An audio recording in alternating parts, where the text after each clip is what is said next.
বাংলাদেশে ইসলামী ব্যাংক সহ যে সকল শরিয়া ভিত্তিক ব্যাংক আছে, এই সমস্ত ব্যাংকে ডিপিএস বা এফডিআর সহ যে সকল লেনদেন এবং মুনাফা আদান প্রদান হয় সেগুলো কি হালাল হবে? খুবই গুরুত্বপূর্ণ। দেখুন, এই যে আপনার ইসলামী ব্যাংক, যতগুলো ইসলামী ব্যাংক আছে অথবা কনভেনশনাল ব্যাংকে যে ইসলামিক উইং আছে, ইসলামিক শাখা আছে, এই ব্যাংকগুলো যে মুনাফা দেয় কিংবা এফডিআর করে যে মুনাফা আপনি পান, এই মুনাফা গ্রহণ করাটা সন্দেহপূর্ণ। এটাকে পরিষ্কারভাবে সন্দেহাতীতভাবে হালাল বলাও কঠিন। আবার যেহেতু তাদের একটা শরিয়া বোর্ড থাকে এবং শরিয়া তারা মেনটেন করার জন্য প্রতিশ্রুতি দেন, নীতিমালা বলেন, অতএব সেগুলোর আলোকে বা সেগুলো মাথায় রেখে পরিষ্কারভাবে হারাম বলাটাও সবসময় সহজ নয়। ব্যাপারটা এরকম যে একটা ব্যাংকের ইসলামী ব্যাংকিংটা এটা সাব্যস্ত হওয়ার জন্য প্রথমত পলিসির জায়গা থেকে যেমন শরিয়া ভিত্তিক বা শরিয়া অনুমোদন করে সেরকম পলিসি দরকার হয়, আবার সেটা বাস্তবায়নের জন্য আন্তরিকতা দরকার হয়। বিয়ে এবং জেনা, ডক্টর ইউসুফ আল কারজাবী রাহিমাহুল্লাহ উপমা দিয়েছেন ইসলামী ব্যাংকিং এবং কনভেনশনাল ব্যাংকিং এর মধ্যে পার্থক্য বোঝাতে গিয়ে। জেনা এবং বিয়ে দেখতে একই রকম। জেনাতে পেমেন্ট করে টাকা দিয়ে জেনা করে, আবার বিয়ের সময় স্ত্রীকে মোহর দিয়ে বিবাহ হয়। বাহ্যিক দৃষ্টিকোণ থেকে দুইটা একরকম দেখা গেলেও মূলত দুইটা এক না, পার্থক্য আছে। একটা হালাল আরেকটা হারাম। আঙ্গুর দিয়ে আপনি জুস করেন সেটা হালাল হয়, আবার মদ করেন সেটা হারাম হয়।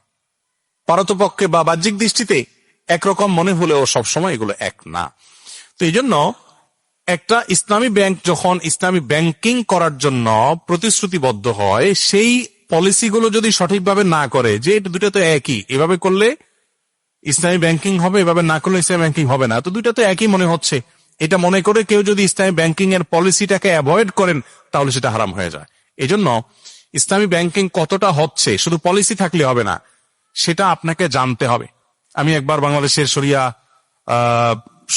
অল ইসলামী ব্যাংকস এর যে শরিয়া বোর্ড আছে, শরিয়া board for all Islami banks of Bangladesh, এটার একটা অনুষ্ঠানে আমাকে দাওয়াত দিয়েছে। আমি সেখানে বললাম যে দেখুন, আপনারা বাংলাদেশে ইসলামী ব্যাংকিং এর যে অথরিটি আছেন, আপনারা প্রত্যেকটা শাখায় আর না হলে অন্তত অনলাইনে হলেও কিছু লোক নিয়োগ দেন, যারা একজন ক্লায়েন্ট বা একজন গ্রাহককে বলবেন, ভাই আপনি হোম লোন নেবেন ইসলামিক পদ্ধতিতে এইভাবে হবে, আপনি এফডিআর করবেন, এটা করলে ইসলামিক হবে, এটা করলে ইসলামিক হবে না, এই পলিসিটা জানাবে।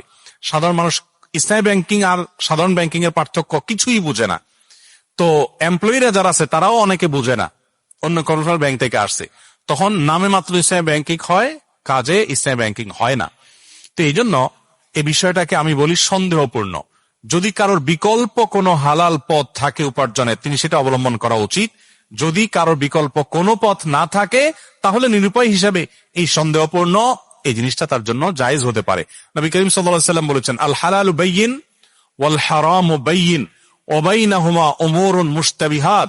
নবীজি বলেছেন, হালাল সুস্পষ্ট, হারামও সুস্পষ্ট, আর হালাল এবং হারাম এই দুইটার মধ্যবর্তী অনেক কিছু আছে যেটা সন্দেহপূর্ণ, যেটা ধোঁয়াশাপূর্ণ। হালাল বলা কঠিন, হারামও বলা কঠিন।